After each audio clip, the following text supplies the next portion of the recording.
Hey everyone, today I'm going to be doing a quick overview of the Delta emulator for iPhone. Now, even though iPhone has had emulators before, this is like the first officially approved on the App Store one. So that's a pretty big deal for emulation. So anyways, let's get into it. So right away when you open it up, obviously it's going to be blank.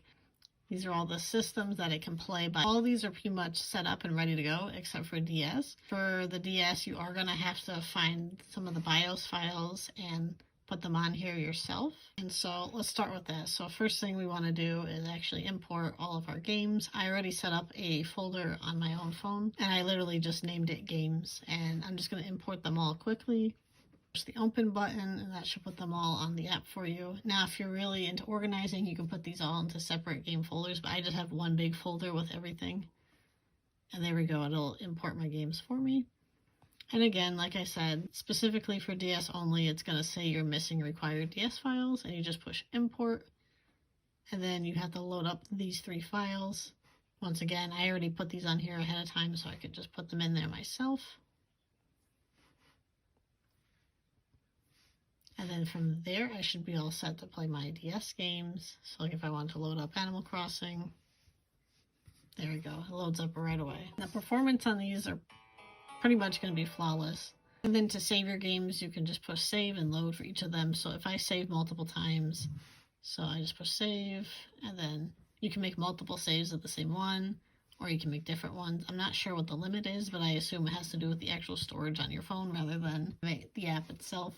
And if you're really worried about backing up all your saves, you can also sync it to either sync it to Google Drive or Dropbox, and you can set that up. I'm not going to do it at this time, but those are your options. Another thing too, I see a lot of people say is they have sound issues with the app itself and in their games. So you have to make sure that respect silent mode is off, and that should restore sound back to your settings. And if that doesn't work, someone else say that turning off this in the iOS settings, turning off sound recognition, that restored sound to their games, so you can try that out as well if you don't have any sound. Other issue I ran into was playing on DS. Some of the games require it to be sideways like this. Now right now I'm not having the issue, but sometimes the game will keep rotating the wrong way. Let me see if I can replicate it again. So if I were to hold, yeah, so it'll do this. And that might be really annoying if you want to have it sideways or the correct way. So the best way to fix that would be just to lock your phone, obviously.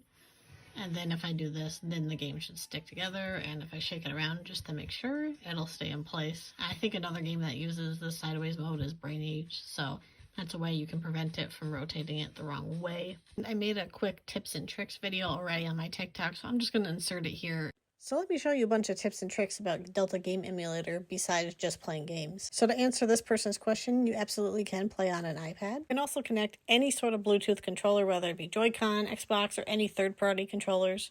And by connecting a controller, the on-screen controls will disappear and you'll have just your game on the screen, which is great. And if you disconnect your controller, it'll come back. And finally, you can screencast your game to any sort of device that does screen mirroring, and now you can play your games on your TV. So you want to change the color of your on-screen controls, Delta emulator for iOS.